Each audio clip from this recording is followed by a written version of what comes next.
quiet seaside town, an evil laid to rest centuries ago, has risen.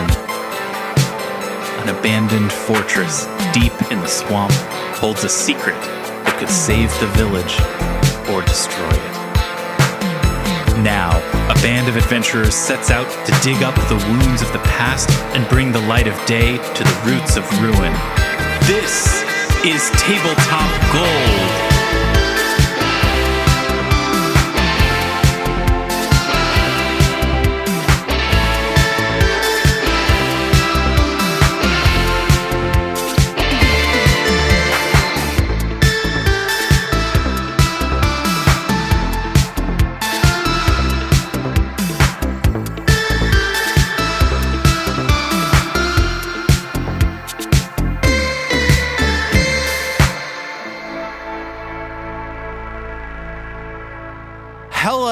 And welcome to Tabletop Gold, episode 30 of our series, The Roots of Ruin, our ongoing production of the Abomination Vaults adventure path published by Paizo Incorporated. My name is Lars Casteen. I'm your host, I'm your game master, and I, this week, as any other week, am joined by 4 of my friends, and I'm going to introduce them to you right now. David, the Tin Man Chernicoff, is here. Good evening, Lars. Hello to you. Armat Humphreys is here. Hello. Good evening to you. Zoe Chernicoff is here. Hi. Hello to you. And Robin Lange is here. Hi. Hi to you. Sorry, I was trying to come up you. with something, and I wasn't prepared. The pressure of the moment. I wanted something better, and I froze. I totally feel you. I froze. I'm sorry.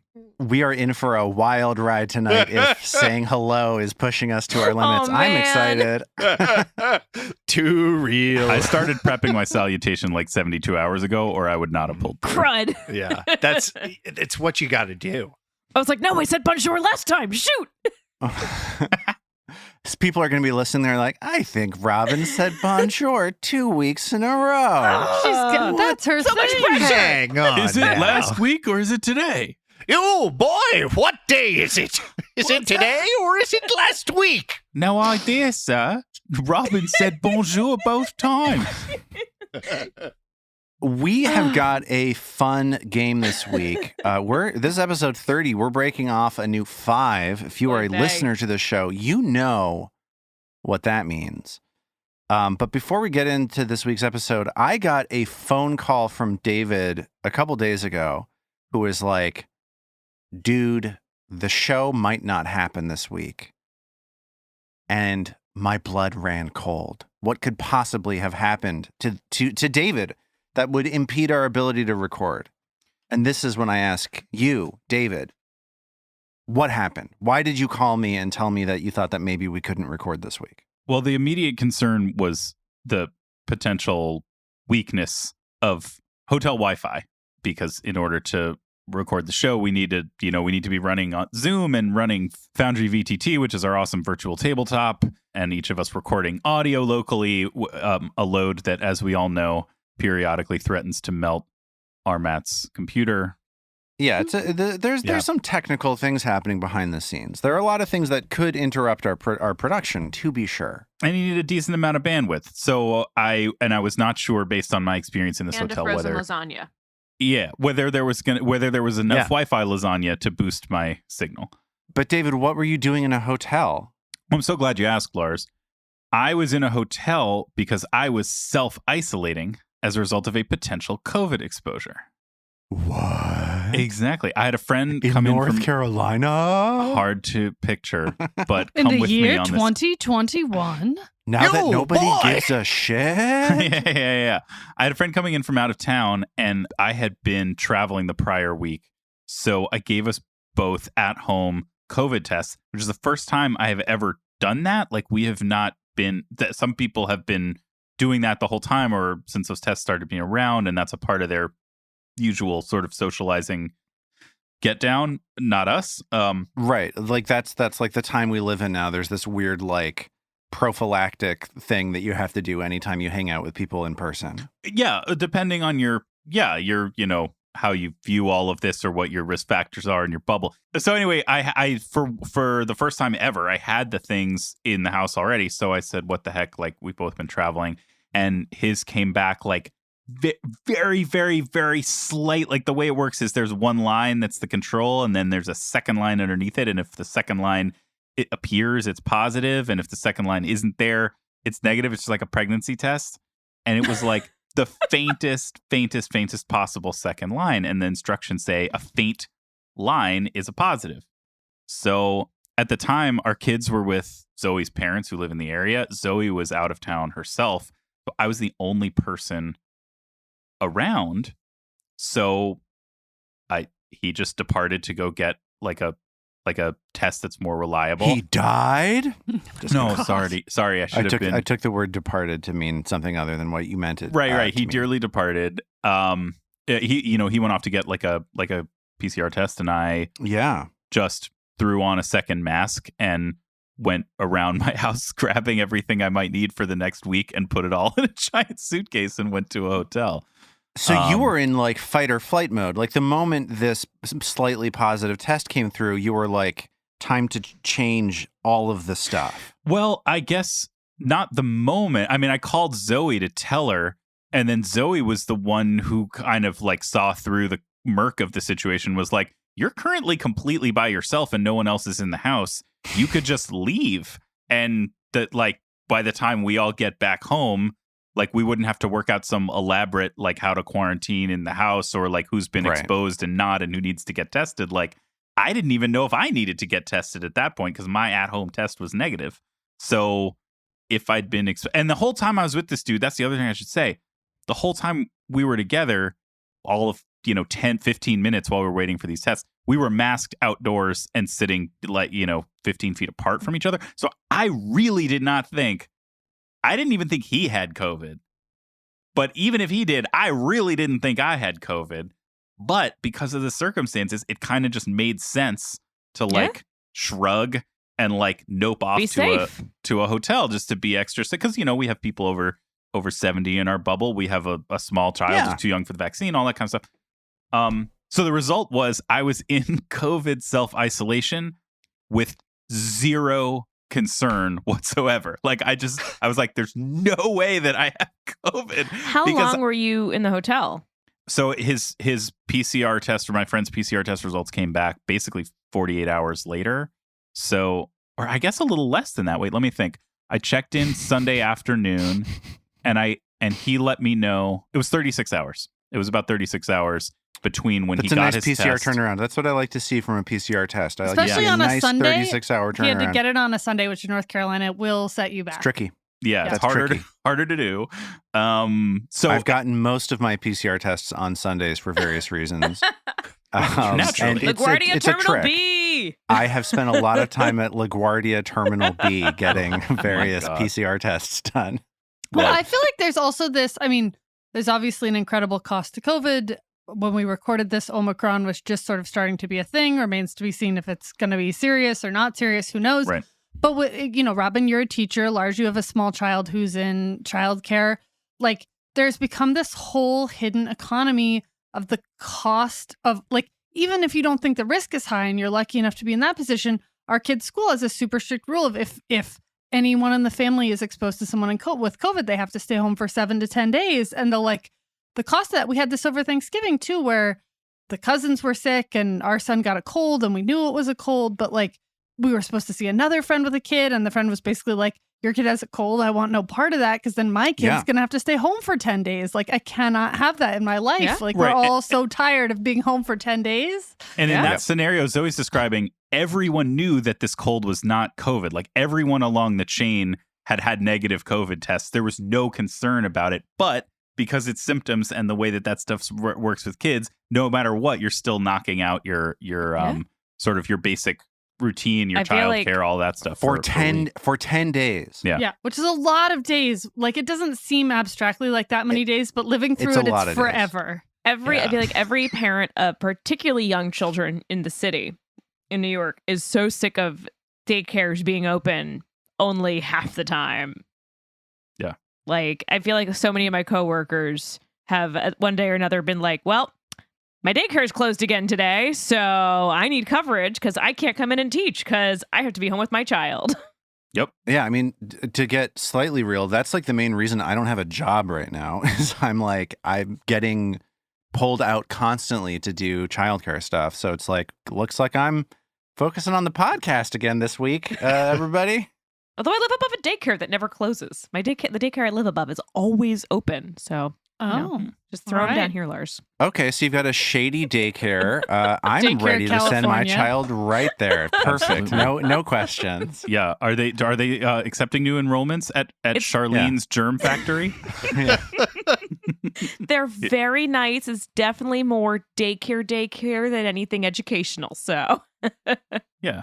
Think of it like a McDonald's, it's Is it a McDonald's, Robin? but for your child's There's a development. ball pit. pretty much, yeah.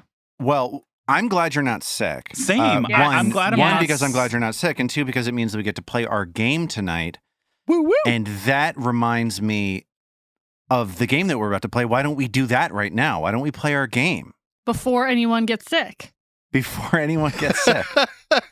I'm going to have to go to a hotel as soon as this record is done, just from being on this phone call with That's David. right. So let's start moving. If you're enjoying Tabletop Gold, please rate and review us on your podcast app of choice. It means a lot to me personally every time somebody says something nice about our show in public. So at the very least, just do that, right? Just try to make us feel good. I will say, when we see them, we send them around to each other, and it makes all of us feel good. So if you want to It's think true. about all Yeah. of us feeling happy and like sending your little review around, we're always like, what an unbelievably nice thing this person took time to do. So listener, impress us. I'll remind you again. I'm a teacher during pandemic times. These are the only good things in my days. Oh, no. No, it's not true. Yikes. I love my students. I love my job. But seriously, when the days get bad, oh man, these good reviews cheer me up. And it's really not an exaggeration that we screen cap them and we all send them around and we all look at them and we all enjoy We're like, them. yay, Yeah. nice people in the world. We love you, listeners. We love you, listeners. You know what else I love is doing a recap. Let's go. You're exploring the ruins around the lighthouse Gauntlet for two big reasons. One, to discover and dismantle the mechanism that allows it to function as a weapon. And two, to rescue Joffrey, the last of the missing thieves. That rescue plan concluded with the discovery that Joffrey had been ritualistically sacrificed before an appalling idol in the shape of Belcora Haravax, the long-dead sorcerer who once called this building home. Well, she called it Yang Yang Bonapo. Good morning. Good morning. I think she may have spoken common, but yes. I'd also you're- like to add too soon. Too soon to recap? No, That's too what soon this to make is. jokes about it. What jokes? Okay, here we go. The mystery of the lighthouse's function has deepened with the discovery of a room with polished floors and ceilings covered with intriguing silver runes. And it is in that room that we will pick up today. As I mentioned earlier, we are breaking off a new 5 this week. It's episode 30. That means everybody's hero points have reset to 1. We've dealt out a new hand of 4 hero point cards that our players will be able to spend hero points to play. These, of course, were all submitted by our lovely listeners Yay, on listeners. our Discord, which you can find a link to on www.tabletopgold.com. But here you are, you're standing in this, like you've been walking through all of these waterlogged, messed up, like falling apart, abandoned, decrepit rooms.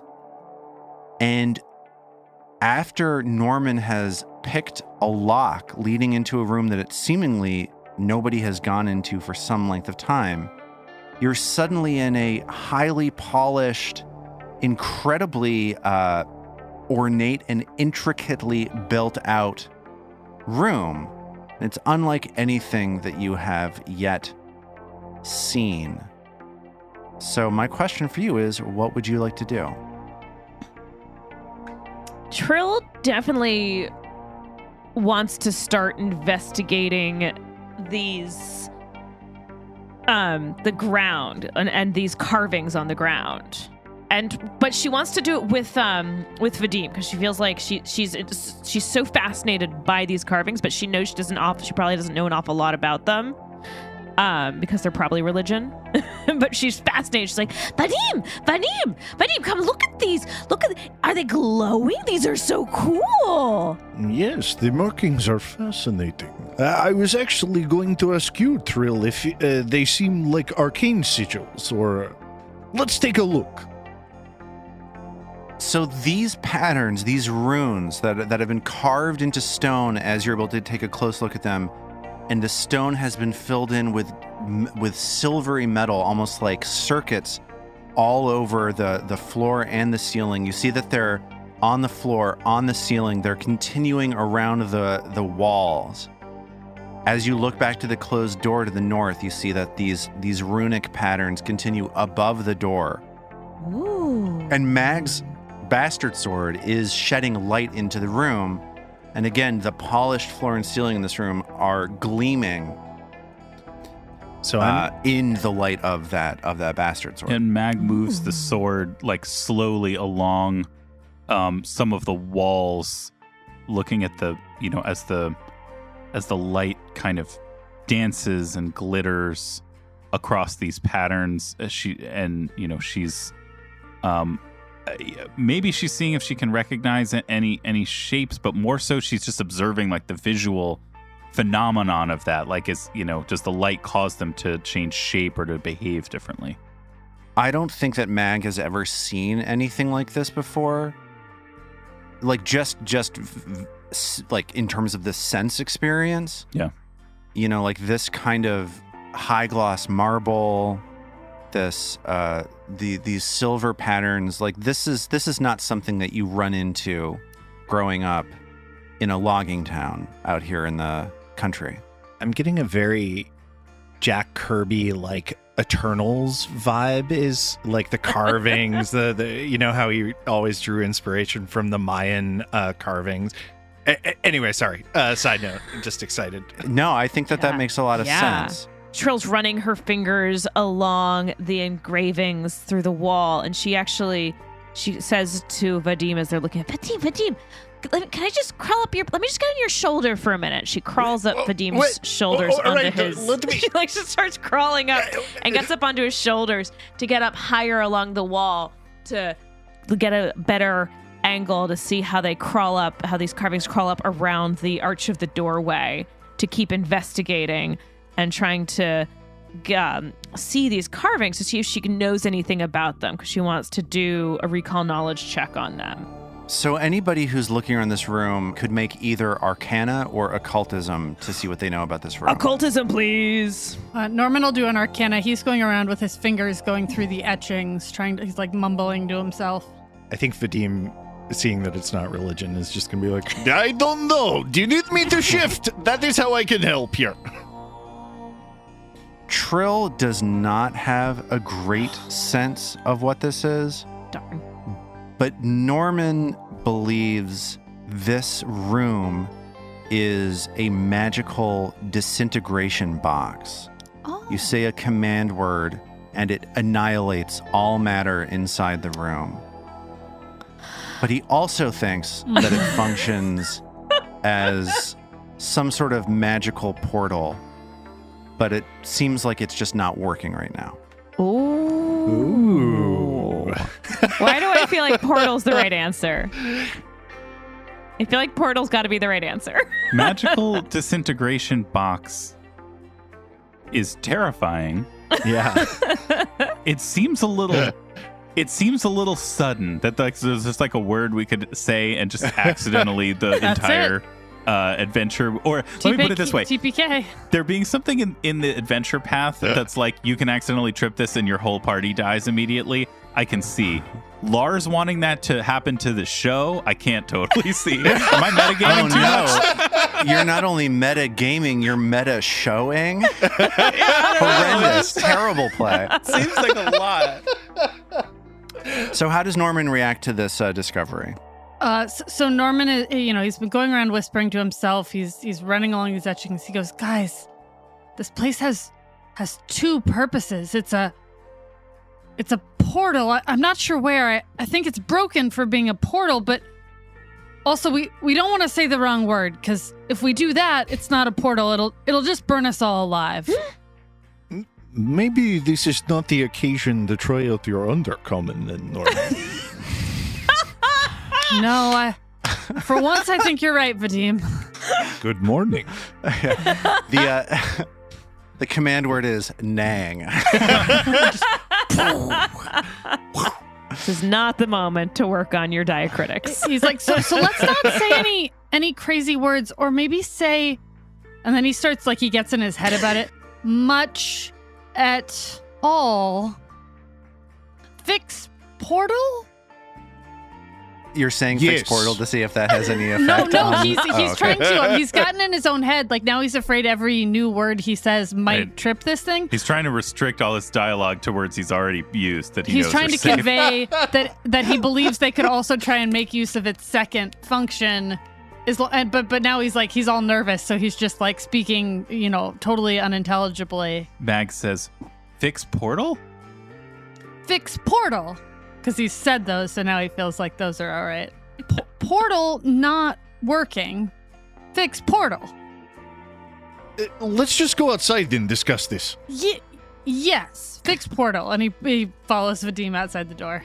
But before Trill goes out, she wants to just run her hands along the edge of the room once more to see if there's any triggers, anything along that wall that triggers anything, because she's apparently real good with finding little nodules and things in the wall.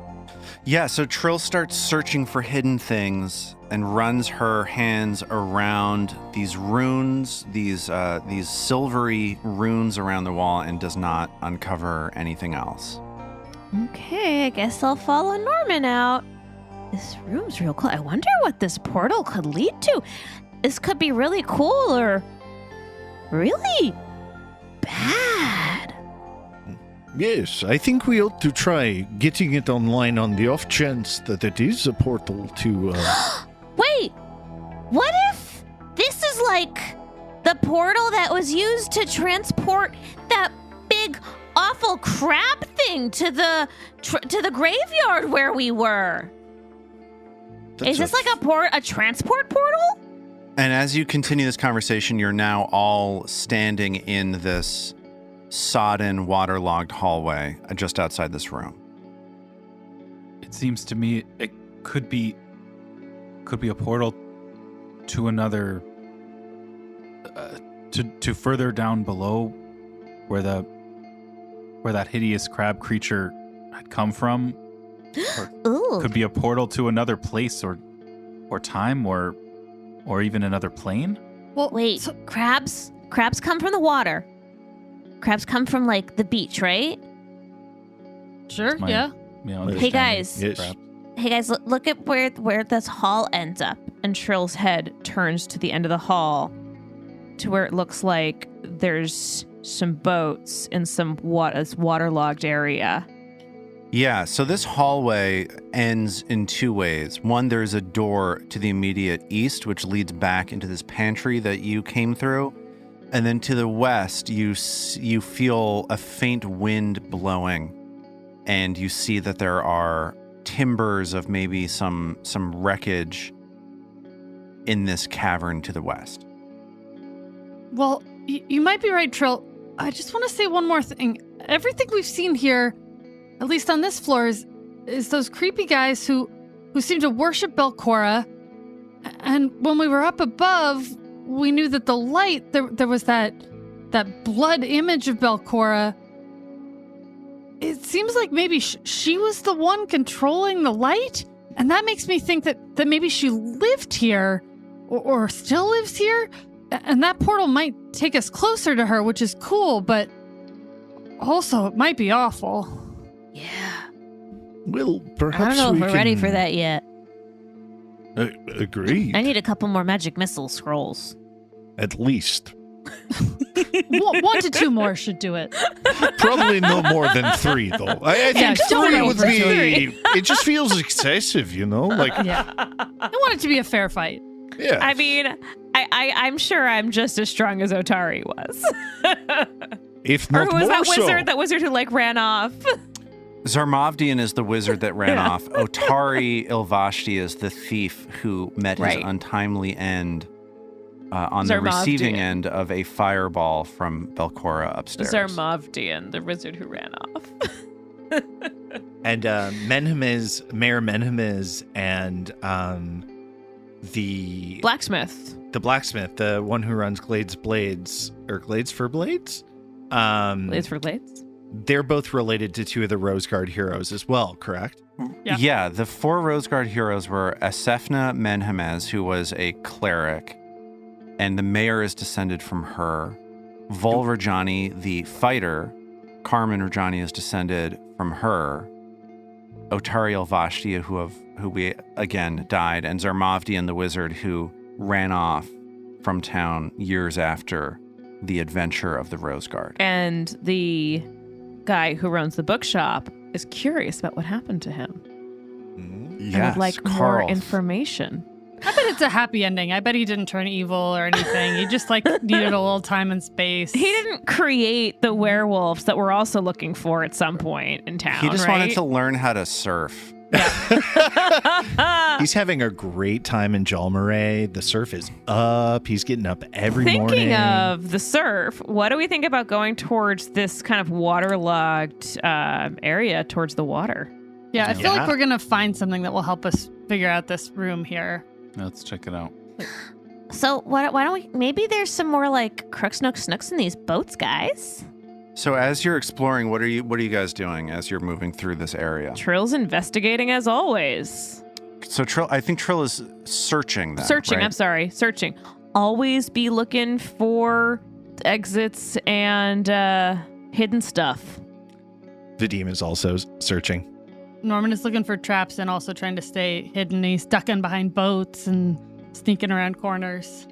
And Mag, when she sees Trill heading for this cavern, which Mag has been curious about twice now and is ready to check out, but she wants to try to sort of be the first one in the room and put her body between Trill and the others and what Aw. might be in the way. So she'll be scouting for enemies.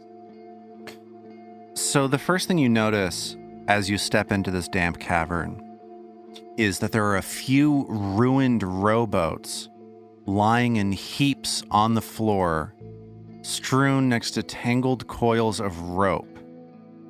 Remnants of a pulley system hang from the ceiling. At the north end of this cave, the mouth of a swampy, flooded cavern yawns. And to the south, a dark, narrow tunnel leads into darkness. Mag wants to take a quick look up at the pulleys, employing some crafting for a sense of whether they were... Is this the bottom end or the top end of the pulley? Like, where were things being pulled from and to and stuff? Yeah, I think a crafting check to investigate absolutely makes sense. You can go ahead and roll that. All right. And Norman is checking the boats to see if he can figure anything out about who might have been in them, if anyone left anything behind, if it happened to be shiny and or valuable. The thing that you notice is really between the boats. You see that there are swaths of disturbed dirt that create markings all over this muddy floor, leading between this cavern up to the flooded cavern to the north, as though left by some sort of a large serpentine creature. But you don't see anything in the boats themselves. And David, how did that crafting check on your investigation go? That was a 7. I'm I'm sorry. Yeah, Go back. so- Wait. Did you say serpentine creature? Large serpentine creature? I did. There's some sort of creature that has left tracks in this room leading off to the north. Does it seem friendly? Yeah, it's like A friendly snake? like a friendly little snake pet. And Everything we've met here that has been just so friendly and so welcoming. It's like yes, Yeah. welcoming was my hashtag word. blessed is what I'm just saying. Yeah. Hashtag live, laugh, love. Mag's investigation of this pulley system, with that 7 that Mag rolled, you're not going to get a sense of whether we're at the top or the bottom, right? But I think you can just tell from looking at this that these pulleys look like they were used to do some sort of work at some point in the distant past. Like these pulleys were used to move something large across some distance, and this seems to be the landing of some sort of transport of goods.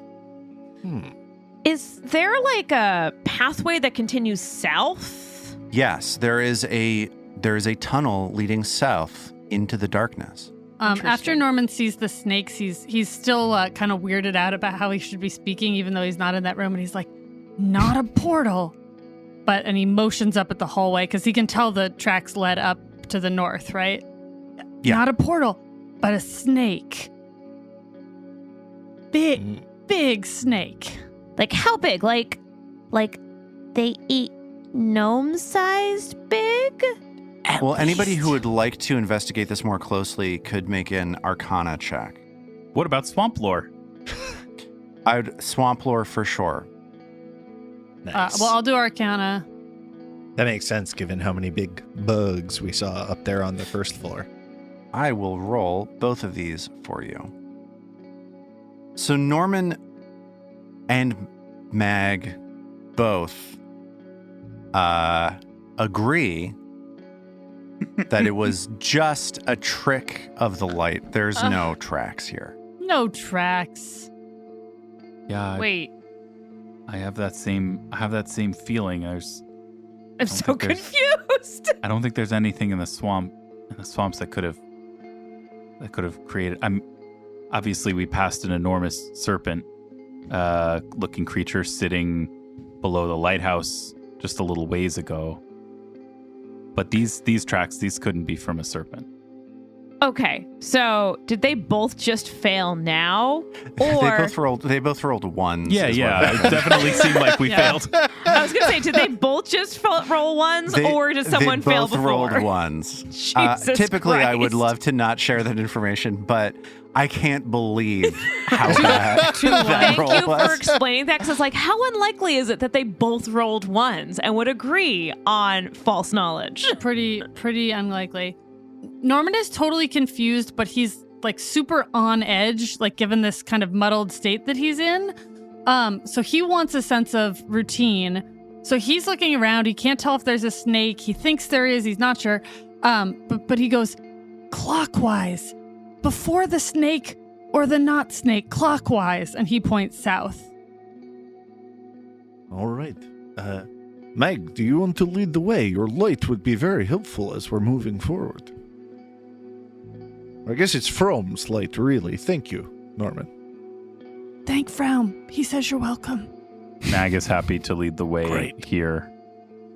And Trill towards the back, if it helps, because it's so narrow here. Trill wants to light up her dancing lights. Vadim is probably going to be in second position, and he's going to be searching for traps. So you push into this narrow passageway leading down to the south out of this chamber with the wrecked boats and the strange pulley. And you follow this hallway down about 30 feet, and you start hearing the sound of creatures on the other end of that hallway. And you step into a room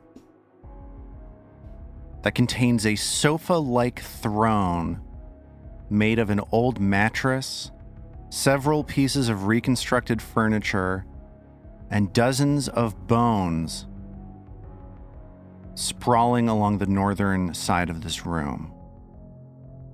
To the south, you can see as you step in that there is a narrow rivulet of muddy water trickling from a tunnel in the southern wall that forms a puddle in the room's center. Now, on the throne, you see another of these pale-skinned morlocks. This one with a resplendent mane of white modded hair hanging off the back of his mostly bald head. I'm going to show you the art. Ooh, creepy. I love it. He's Those lounging. glowing eyes. Yes, he's got those same white eyes. These may be even more unnerving because of a strange glow coming from them. I mean, they're kind of jaundiced. Yes, it's rough. He needs to see a doctor. Good thing we have a dentist He may with be in luck. us. The dentist is in. Thanks. As you step into this room, he is lounging decadently across the width of this throne, wearing long, dirty robes, observing a worm that he is dangling over his mouth as it twists and turns, trying to wriggle its way out of his grasp. At his feet, there's another Morlock, diligently working with a stone to sharpen the first Morlock's toenails. Ooh. He's scraping at him with this stone and intermittently blowing on his lord's toes to get a closer look at his handiwork. Was this episode directed by Tarantino? Oh, he is not getting paid enough for this. The Morlock on the throne holds up his hand to stop the toenail polishing and shoos the other Morlock back a couple feet. And then this robed Morlock, with an elegant motion, Elegant? swivels his head towards you, looking at you directly for the first time with his large, opaque eyes. Norman is dropped to one knee. With a flourish, he stands up, opens his arms in a welcoming way, and opens his mouth to speak. Nang, nang, bonavo. Good morning. Nang nang bonabo, Norman says and bows his head.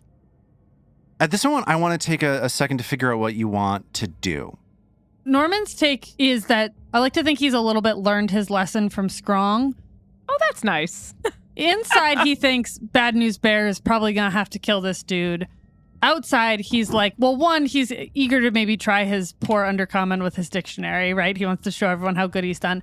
And two, I think he thinks, like, finally someone who can give us some answers about what's happened here. And the way you appease rulers is by, like, letting them think that they're great. And so he wants to try and, like, some combination of diplomacy or deception his way in with this guy and see if they can, like, convince him that they're there to worship at him and learn from him.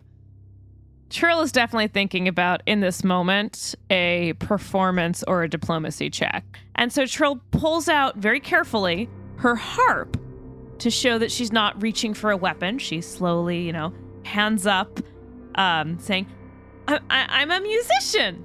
If you would like to try to communicate with him using the dictionary, let me know. I mean, that's absolutely what Norman That's what Norman wants to do. Let's roll for initiative. Yeah. Roll for initiative. Roll for initiative. Okay, we are getting right now into what is called a social encounter. Here's how this is going to work. I need everybody to roll a charisma-based skill for initiative, depending on what it is that you're doing. If you're trying to be diplomatic, roll diplomacy. If you're trying to be deceptive, roll deception. If you're trying to do a performance, roll performance. And we will use that roll for your initiative. Okay. Now, as you flop this dictionary out on the ground in front of you, and all of you gather around to try to collaboratively communicate with this gentleman, we'll call him, we're going to do a sort of free-form kind of initiative tracked deal where each round everybody is going to get to do one thing. We're not using the full-on action economy. So you can talk to each other for free, that's fine. But if you want to try to accomplish something, that's going to require an action. If you want to make any kind of check, that's going to require an action. These are the sorts of things you might want to do. If you'd like to drink an elixir, that's something you could do as an action. You're allowed to crowd around this dictionary and make the following checks. You can make a society check to go to the undercommon to common part of the dictionary and find the meaning of an undercommon phrase that you have heard in common. You can make a society check to go to the common to undercommon part of the dictionary to take a phrase that you want to say and look up how to say it in undercommon. Love this. This is so good. You can aid using thievery, performance, society, or whatever else it is that you would like to use. You can attempt to boost somebody else's check to communicate. Thievery, because you're helping to flip the pages of the dictionary more quickly. Performance, because you're trying to enhance what somebody is saying with performance. And society, because you are trying to literally help them read the dictionary as you're playing through this. You can attempt to sense motive, if you'd like to, as an action, to see where the mental state of this person you're trying to communicate with is. There are no rules in this game for dealing with translating live via dictionary, so I kit bashed this social encounter together, and let's see how this goes. Incredible. Okay. It's gonna be awesome. I have no idea how it goes. It's already one of my favorite things that has happened in this game. This is so awesome. So much blood is all I can say. That's I where can we're say headed. right now, allowing Trill to roll performance is one of the greatest things that ever happened to Trill in her life. Okay, so let's get into it. As we pick up the scene from Trill has pulled out her harp. This Morlock with the robes looks confused and is beginning to get irritated, and the rest of you have this dictionary that you have gotten from Odd Stories within reach. In my mind, Norman is kneeling and he's kind of tossed it in front of him. So it's like on the ground so he can look at it, but other people can see it.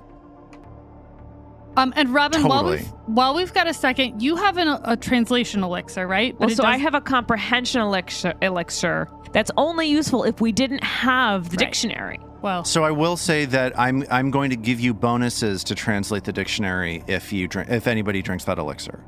Ah. Isn't it written language? Wouldn't we be able to like write on the ground potentially as a way of communicating? So the comprehension elixir just lets you read; it doesn't let you write. Yeah. Oh, gotcha. Okay, cool. but this could be a way for someone to get a boost on it. Correct. Okay, so we are going to jump into it right now. David, what skill did Mag roll for initiative? Why, and what did you roll? Mag rolled performance for initiative because she's getting ready to do a little light improvisation along with Okay, how'd your roll go? that was a 10. That's not great. No, That's not great. This is not Mag's longest suit. Mag's longest suit is a sword. Yes. So what did Vadim roll? Vadim rolled a 14 using deception. He is sort of sensing that he will not be the most use in this encounter. He's sort of sidled over to kind of keep his eye up on the two Morlocks while surreptitiously moving his hand towards his sword's hilt. What did Norman roll? He also rolled deception, and in spite of a hefty deception +9 bonus, he is at a 15. So I don't know how well that bodes for his translating in the future. The fastest so far, and Trill's performance roll as she attempts to leap into action through the beauty Yeah. of song. So Trill already had her harp out and was ready to engage. And so Trill rolled a 17 on the die for a 25. Woo woo! Okay. Because, Nice. you asked Trill to perform. She's going to perform for you. Okay, so first up in the initiative, as this tense negotiation between people that do not speak a common language begins, it is Trill's turn. So Trill, she's going to maybe just this is not actually her action. She's just going to play some lovely background music as she hands off the comprehension elixir to her friend Norman. Norman, head still down. Oh, I guess he gets to go first. So he's reached out and grabbed it. Yeah. Okay, Norman, this should help. This Morlock bows to you for a moment and says, Nang, nang, nang, bonabo, nang, nang, nang. And that is his turn. It is now Norman's turn. Norman throws his head back and downs the elixir. It is now Vadim's turn. Oof. Vadim is going to Kill him. So now it's all over. yeah. Remember that whole thing where I had morals and committed... nah, fuck that. It's a beautiful weapon. it deserves to be drawn. Dory dueling sword? Vadim's going to sense motive, see where these guys are at. Exactly how close are they to drawing said sword? Sure, so that's going to be a secret perception roll that I'm doing for you right now. Vadim sizes up this gentleman on the throne, and seems like things are going okay for now. Seems like he's pretty patient. Vadim relaxes a little bit, maybe draws his hand slightly away from where his the sword hilt. It is now Mag's turn. I assume we all notice Vadim not reach for his sword hilt there. A conspicuous non-murder from Vadim. What? I don't want to be predictable. The most useful thing Mag could do is aid. I'm just want to make sure I understand that. So that would just be me saying now I want to aid, and then the next check that comes around I'd be able to do. Let me know who you want to aid and what you want to do, and we'll do a check when it comes around to their turn. Okay. The next time anyone tries to use the dictionary, Mag wants to aid with it. Thievery to physically help navigating the book. Okay, it is now the top of round 2. It is Trill's turn. You've just passed a potion on. What would you like to do next? Or an elixir? I would like to try and translate what he just said to us so that Norman can respond. Got it. Give me a society check. As you rush over towards the dictionary and try to interpret what this series of nang nangs and bonobos means. Ooh! Finally, a decent roll. Trill rolls an 18 for society. Oh, do you even need my thievery? And so that was what Mag was going to help with? Yeah. Okay, so Mag, give me the thievery check, please. 12 on the die for 13 thievery. So Mag tries to help turn the pages for Trill, and her fingers just can't flip through the pages fast enough. And Trill is like, I have no idea what to say to this person. Would they have to both work? Aid checks can negatively affect. The aid check did not negatively affect. It's just that the 18 did not beat the DC that we're going for here. Really? For doing live For translation in a different language with a man? Are you kidding me? This is impossible. You're a cruel man. At this point, the Morlock looks at you, raises an eyebrow, and says, Nang, nang, bonobo. Nang, nang, nang, bonobo. and it is now Norman's turn. So, Norman is going to try and say back to this man. He feels like they've got to make some forward progress, or else he wants the guy to believe that they're subservient. And so he wants to say, "We have heard tell of your leadership, and we are here to learn from you." Give me a society check. A 19 plus whatever this elixir is doing for him. Yeah, so that's going to succeed. Yes! And he nods for a moment and holds his hands out with a welcoming gesture. It is now Vadim's turn. Vadim is going to pat Mag on the back and say, I'll see what I can do, too. And he's going to make a thievery check to try and aid the next translation. It is now Mag's turn. Good. I know, right? Marshals, so useful in social encounters. Yeah. Mag's having flashbacks to like, when whatever the Otari equivalent is of like junior prom or something. Like she just wants to make sure her dress is right. She doesn't want to say anything in her teeth. The only useful thing I think I can do is aid, but that can also hurt. Sense motive, maybe? Keep an eye on the proceedings? I'll do a fresh sense motive after that last remark. And she gets the sense that he's, he could do this all day. This being having his toenails filed by a minion? It is now Trill's turn. Yes.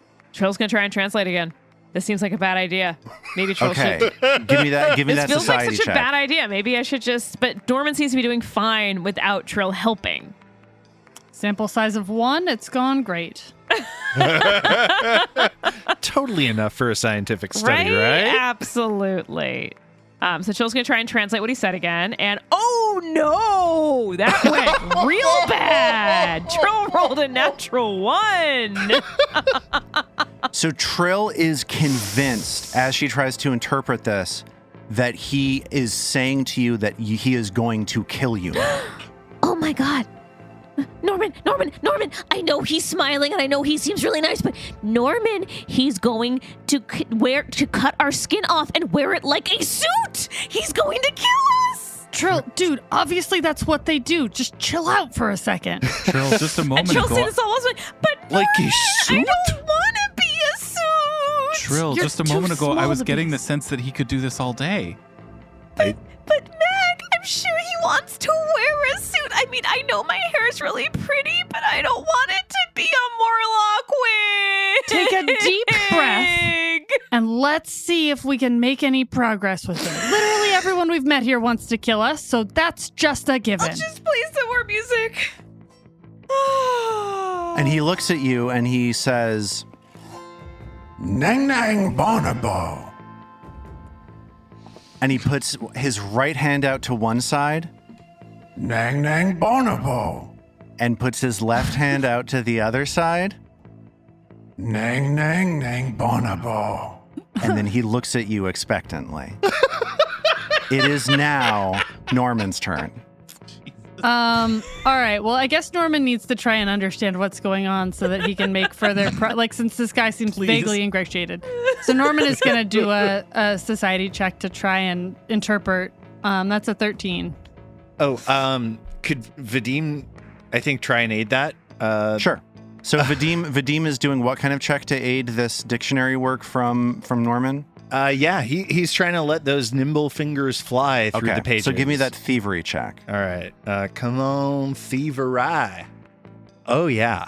That's a natural 20 on the die for a 24, baby. So Norman looks down as he like takes a look at this dictionary, and Vadim is there like turning the pages to exactly the right word at the right time. You're able to pick up the phrase from what it is that he said. Sacrifices for the Ghost Queen. Sure.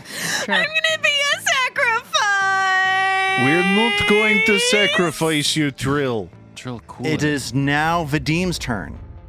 He's just standing here with one hand extended in one direction, one hand extended in the other direction, waiting for some response.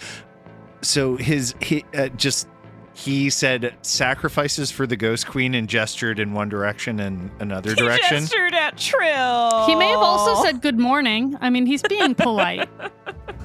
Let me see if I can help again. And he'll try and do a thievery. What is Mag going to do? Mag starts her turn by taking a little of her headache medicine. And as this is happening, it's like this other Morlock who is polishing his toenails is just sort of sitting there with his like hands out in front of him, looking with servility up at the robed Morlock that you're attempting to talk to. Right now, Mag is sort of like mentally scanning through her inventory, trying to figure out if there's anything that she could possibly offer that would be of value. But to step out for a second, he could be talking about a sacrifice that's already happened. Like, of course, there's a menacing. He wants to sacrifice someone, but he could be talking about Joffrey. The Ghost Queen could be like totally sated right now, and he's just telling us about how he sated her, right? Yes, there's a lot of beginnings and endings to that sentence. I will never again make a sacrifice to the ghost queen. You know, there's all sorts of. That totally seems like what he's saying. Yeah, I think so. I just want to let you new strangers know that I've put my foot down about any more. Sacrifice, yeah. Mag will aid. Another slick-fingered aid to the next person who's trying to use the dictionary. Okay, so Vadim and Mag's hands both poised over the dictionary, ready to use their brawn to flip through the pages as we hit the beginning of round 4, and Should it is be now good. Trill's turn. How can the performance help with the aid? If somebody tries to say something to him, you can use performance to try to give those words some more weight. I mean, she's probably going to translate, but so Trill will just kind of wait in the wings in case Norman wants to do a speaking Awesome. one and wants to do performance Okay, instead. so everybody in the room is now turning and looking towards Norman, ready to alley-oop whatever comes his way. There's no way this can go wrong. And now it is his turn. Yeah. And he is going to look at you for a moment and say, Nang nang bonobo.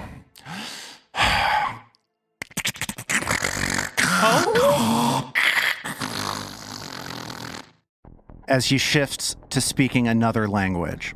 He's speaking Oh. dial-up modem. Yeah, this is an AOL. Is that Slytherin? It is now Norman's turn. Was that Slytherin? And Norman can only do one thing. Correct. But everybody's got your back. Everybody's got my back. I feel We like he got has your to- back, Norman. No, normally, I would try to find out what this language is, but everyone's ready to help with him saying something. So I think what he's going to say is, hold that second thought, trying to buy himself time to figure out what the second language was. We have located for you, humble leader, many good future sacrifices from the Ghost Queen in town, and we hope to lead them here to you. Do I want to translate that? I have 2 people to flip pages. I figured I could go complicated. That's a 17 plus whatever the serum boost is doing. So Trill's performance check, what did you roll? 17. That's good enough. Vadim's thievery check, 8. that's not good enough, but not a critical failure. And Mag's thievery check. I'm not going to get too smug about my 11. You get the feeling that a little bit of what it is that you're saying to him gets through, and he starts getting angry and bellowing at you. It is now Vadim's turn. Oh, no. Well, I kind of see how historically first contact could be a fraught situation. And you see his hand move a little bit closer to the sword hilt again. And he will... Sense motive? Sense motive, yeah. You get the impression, looking at him, that he's looking for obedience now. It is now Mag's turn. Perhaps we ought to kneel? Lars, would it be possible to recall knowledge about this thing? About the Morlock? Oh, what language? How about what language it was speaking? That could be helpful. Oh, the second language? Yeah. Ah. What are you going to do? I will try and figure out what the second language was. You get the impression that he's speaking Aklo. Oh, right. Oh, Aklo. And it's the top of round 5. It is Trill's turn. That's the language that was written on the portraits over by Tangletop and that terrible bird. Yeah. Trill's gonna use her thievery to help Norman translate. Norman, I think we need to really try and understand what he says. I'm gonna help you translate whatever he says next. This is getting out of hand here. So at this point, focused entirely on Norman, he looks at you and says, Oh, shit. Oh, come on. and it's now Norman's turn. I mean, it's plausible that he's just saying, like, your undercommon is really bad. Well, Do you yeah, speak but he's saying Aklo? an Aklo now. Well, so he's trying Aklo next. You know, it's like when we you don't know, have an he's- Aklo dictionary. I'm We only not have an saying it- undercommon dictionary. I'm not saying it helps us, but like you know, Can we translate the things he said previously, or have we forgotten them? We I should think have we've all got a just basic kneeled. sense. I don't know. I don't want to start combat. I don't want to start combat on one knee. Yeah. Yeah. I'd let you roll deception for initiative if you're starting it on one. Would you let me roll athletics? As you jump. Yeah. Mag leaps I start to her flexing. I start aggressively flexing. Okay, Norman. Norman looks up and tries his best kind of dazzled smile face to show a sort of a dull willingness and an obedience and a kind of, I don't je ne sais quoi kind of person you'd want to have be obedient to you. And he just says, "We are here to learn from you. Can we file your toenails?"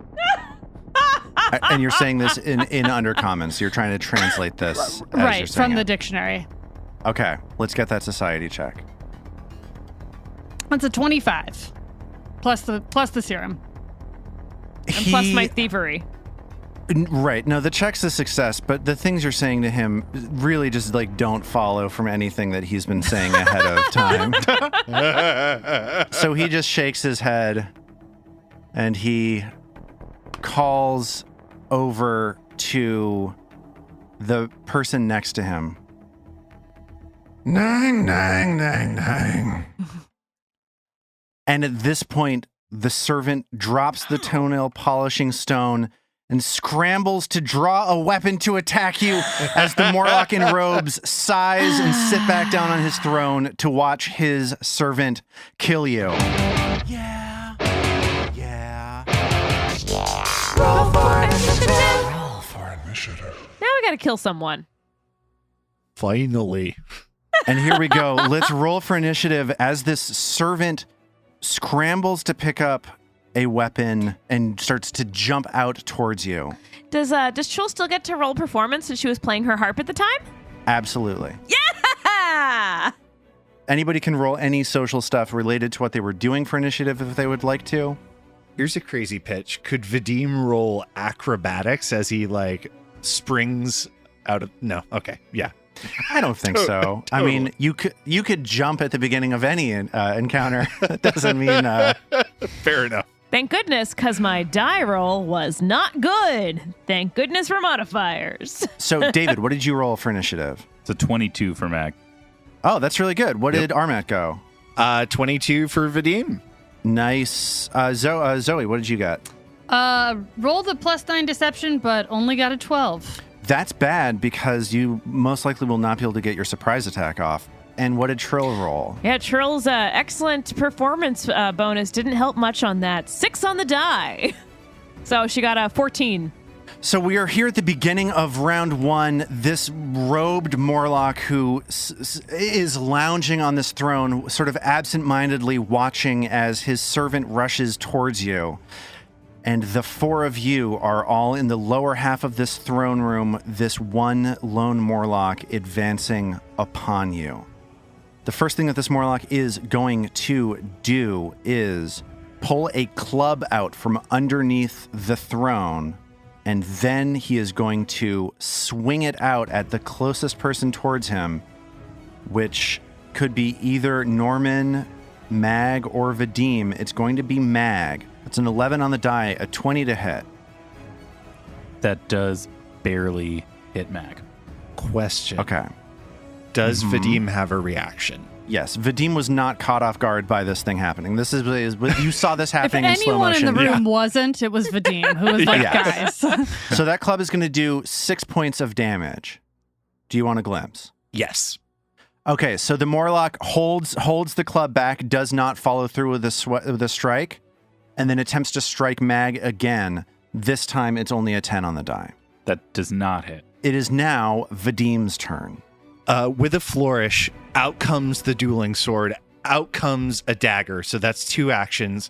And with his final action, he's going to slice down with the dueling sword at the Morlock aggressing upon them. And that is a 20 to hit. And that is a hit as the dueling sword slices across the chest of this Morlock. You have to wake up pretty early to get past me. And that's 5 damage. 5 points of damage as Mag sees that it is her time to leap into action. So Striking rune. Yep. Having already sustained or nearly sustained a small blow from this creature, Mag rages where she stands. her eyes and her hand begin glowing a dull red. She then draws the bastard sword two-handed, and because she's already standing next to this foul thing, is in position to make a strike. Woo! And Ooh. that, my friends, is a 16 to hit. And the Morlock just barely dodges out of the way of Mag's enormous bastard sword as the King Morlock on the throne raises an eyebrow. It is now Trill's turn. Trill's very annoyed by all of this. So Trill's going to start with her standard start for the crew. You know, she's got to get us going. So let's start with that performance check so that she can do her lingering composition. That is not a great performance check, so lingering composition is not going to last longer than one round because her performance check was only an 11. But everyone's got their next round. They're going to have inspired courage. Thank you, Trill. Woo! And then for her second action, she's going to recall knowledge on... Are these two different types of Morlocks? She wants to... Or does she have to recall knowledge on them separately? Or can she recall knowledge on them together? You pick one that you want to recall a knowledge on, but the knowledge that you get from one of them may be relevant for the other. Let's start with the one that's attacking us. That's going to be a society check. Oh, for Pete's sake. Again, Pete. Who's this Pete guy? But hey, that worked out because it was a 20 on the die. Woo! Okay, sure. I'll let you roll that society check. No problem. Sure. So yeah, here's what you know about these. I just That's rolled fine. it myself. I'm so sorry. Whatever. I know you usually It's roll fine. those. So here's what you know about this Morlock. It's got light blindness. If you throw light in its face, it's going to be dazzled. So this guy's attacks are probably going to be dazzled for a little while. You know that they have the ability to catch you off guard and apply extra damage through sneak attack. And that's about what you know. So this is really great for Norman. So she passes that information along to Norman, and for her last action, Trill is just going to move into a better spot. And it's going to move into the corner of the room so she can get a better angle for future attacks. So as Trill runs into the corner of the room, it is now Norman's turn. As Norman's attempts to deceive have not fooled anybody in this room. Now. Wanting to take advantage of the little bit of courage that Trill has given him, he is going to do a TKP at the toe-filing Morlock to try and get off a little bit of damage at it. He's going to fling, of course, some of the bones on the ground at it. Norman! That's 16. And that just barely misses as the worm that is dropping into the robed Morlock's mouth gets knocked away by this flying bone, and he looks up and growls at you for a moment. Top of round 2. Norman is going to duck around the corner with his last move. So as Norman steps out of the room, we are at the top of round 2. There is a Morlock standing in the middle of the room, brandishing a club with Mag and Vadim standing right nearby. Lounging in a throne on the northern edge of the room is a robed Morlock trying to relax and watch the fight. Norman has ducked out of the hallway to the west. Trill is putting some distance between herself and the Morlock towards the east. It is now the Morlock's turn. Brandishing the club, he is going to look towards Mag and attempt to trip Mag. This is versus Mag's reflex DC. It's a natural 20 on the die, meaning that Mag is going to fall prone and take 1d6 bludgeoning damage. Mag takes 5 bludgeoning damage as the Morlock swings its leg underneath Mag's, and Mag falls to the ground hard on her hip. And now... hang on. Can Vadim glimpse that? The trigger for Glimpse of Redemption is just an enemy damages your ally and both are within 15 feet of you. I think that Vadim can glimpse that, yes. So he calls out to Phrasma and invokes her presence. Okay, so what's the damage reduction? So on it your would fucking be... Glimpse of Redemption. It's 4, and the enemy will become enfeebled 2. As the club starts drooping in his hands and he's having trouble keeping this club up, Mag only takes 1 point of damage, but a club is flying towards her. That is going to be a 21 to hit. That does hit. Even with the enfeebled. Wow. So the Morlock brings the club down onto Mag. That is going to be 7 points of damage plus 5 for sneak attack. So a total of 12 damage to Mag, who's lying prone on the floor. I just rolled a check to see, since this Morlock is dazzled by Mag's light, but the Morlock was able to see Mag enough to hit her. The Morlock, now worried that it is in a strategically bad position and feeling itself weakened, is going to back into the edge of the room to the northern wall. It is now Vadim's turn. Vadim is going to stride into the corner, chasing after this Morlock that's just retreated. And as he does, he lobs a wink over at the Morlock King on his throne, as if to say, "Don't worry, buddy. This is going to be fun." And then he is going to make it with a flourish of 2 flying blades, a double strike, before Trill's inspiring words run out. The blades flash through the air. The dueling sword is a 29 to hit, and That's a critical hit. And the dagger is a 25 to hit. That's a regular hit. Cool. All right. All right. I will roll crit damage. Got some tasty damage. Yeah, you will. So that is a total of 23 damage. 23 points of damage to this Morlock. Sends it reeling, bouncing back off of the throne behind it as the robed Morlock sputters and nearly spits out the worm that it's eating. The Morlock that you hit, as you just cut into it brutally, it looks extremely badly off, and it is now Mag's turn. Hey, Mag, stay a little far to the back wall if you can, Trill shouts out. First, Mag will stand up. I think Mag is so just balefully pissed at this situation and having been knocked down by this Morlock while this other Morlock just sits there and watches, that Mag is going to take a swipe at his lordship. So Mag moves up to the northern wall on the opposite side of the throne, and Mag is going to strike the Morlock ruler. As she moves, Vadim's going to shout, "Try and take him alive!" And that will be a 26 to hit. Nice. Shocked that you would attack him instead of the servant that he sent to attack you, he looks up as the bastard sword comes towards him. Nang, nang, bonobo! Go ahead and roll damage. And that is 11 damage.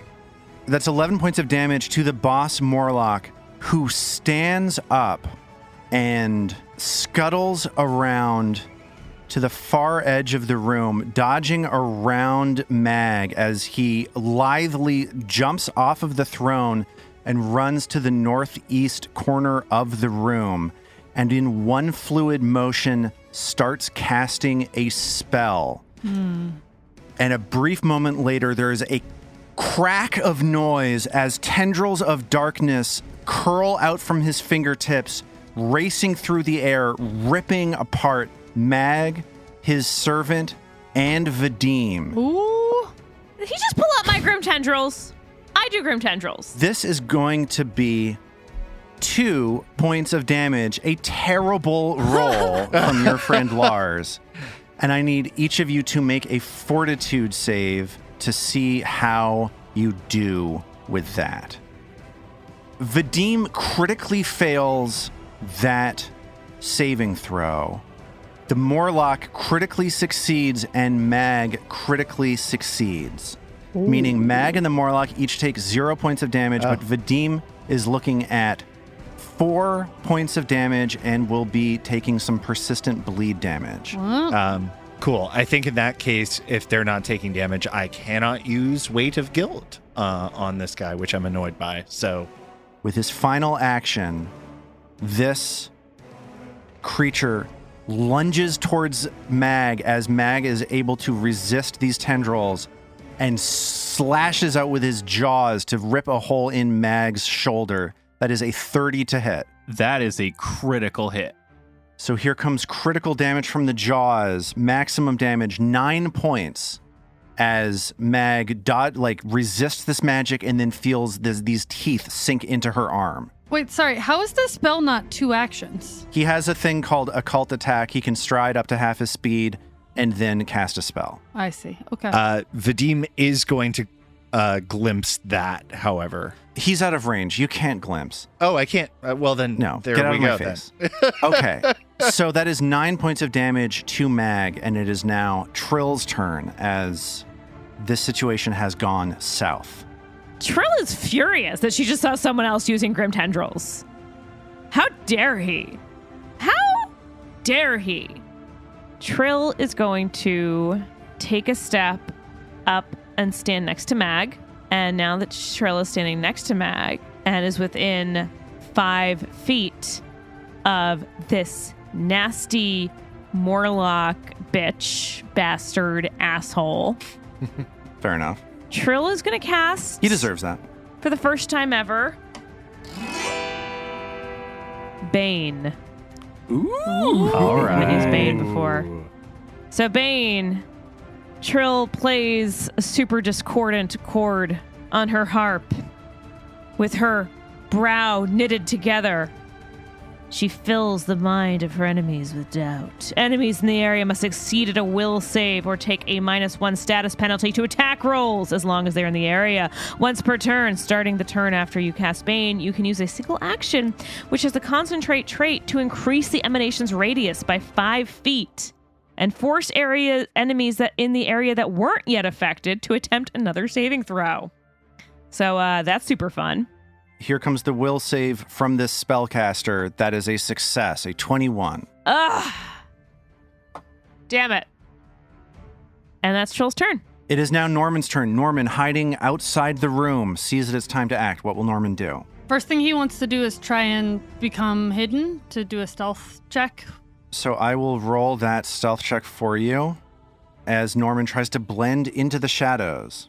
He's keen to finish off the guy that's by Vadim. He didn't like that the tendrils got Vadim, so he is going to do another TKP with the bones at the toe-filing Morlock. That is a 25.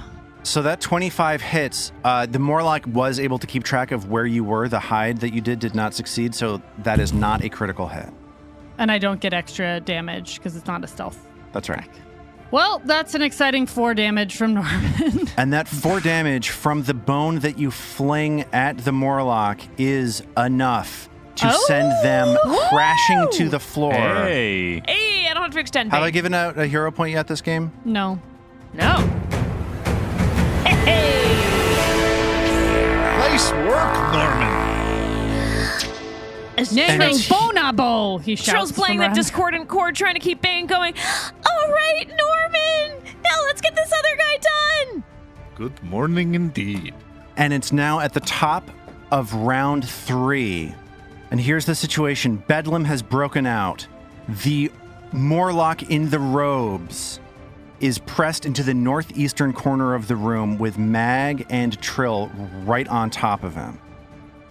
Vadim is bleeding just a little bit in the far corner of the room, and Norman is hiding in the hallway outside. It is now Vadim's turn. So Vadim, without missing a beat, immediately dashes across the room to pen in the Morlock Lord of whatever stripe he may be. And then he is going to grin at him with a wolf's grin as if to say, I knew this was coming. And he is going to, with a flourish of his blades, swing out with a double strike. So that's a natural 20 on the die for a 29 with the first strike. You gotta draw. Nice. Nice. It's nice. So that is a sapping slash. So in addition to your double damage, they are going to be fatigued. All right. Nice. And the dagger slides in for a 21 to hit.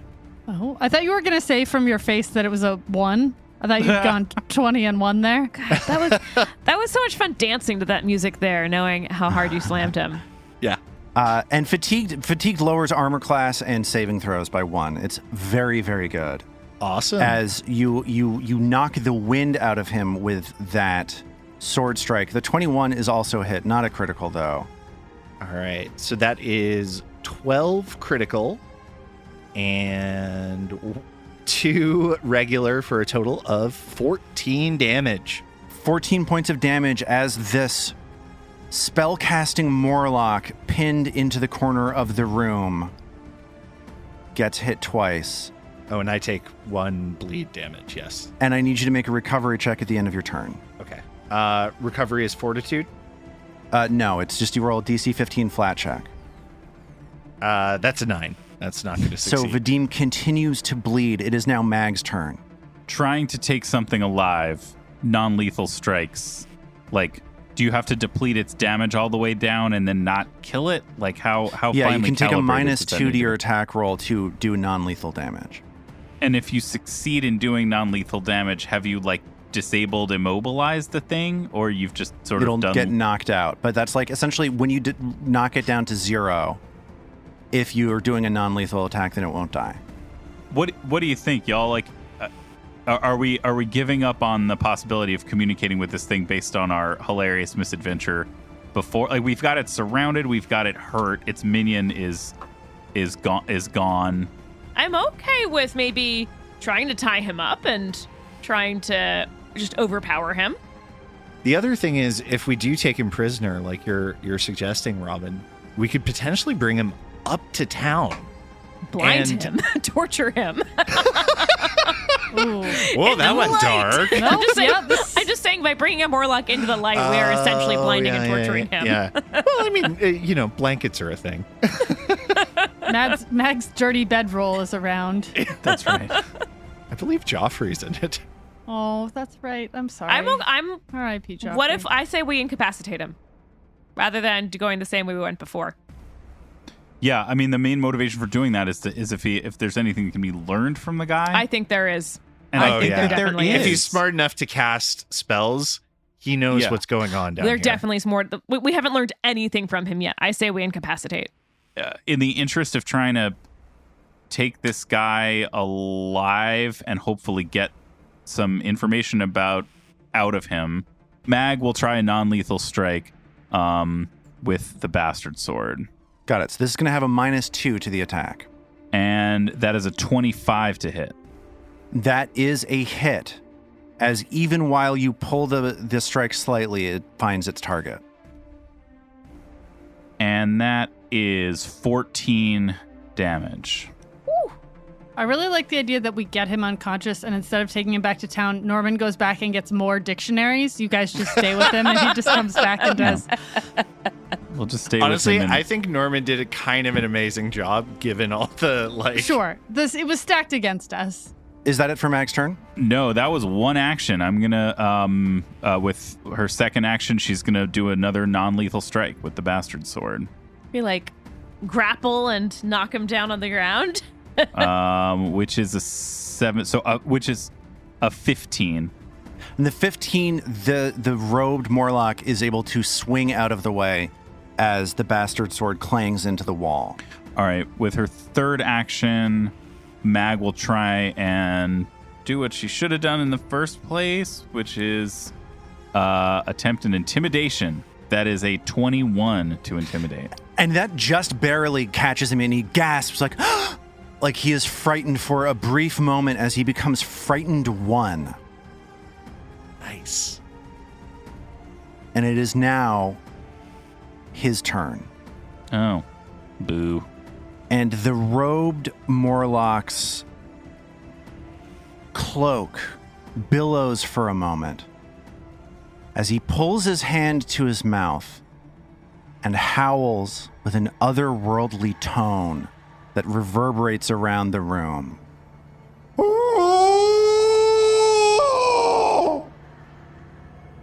Don't like it. You hear a faint, pained moan in response come from the passageway leading off to the south. Fuck, it's a snake.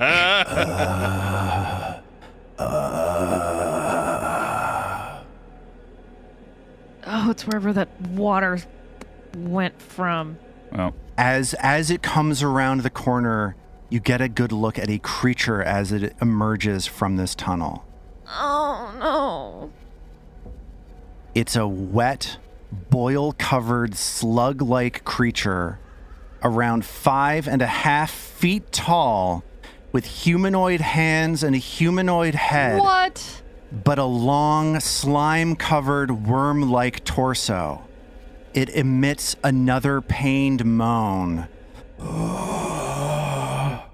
as you connect with its eyes, open wide in terror, its unnaturally large mouth lolling open as its head uncannily flops back and forth. And we will pick up from there next time. Oh, it's the worst kind of Lovecraftian character ever. The human hands.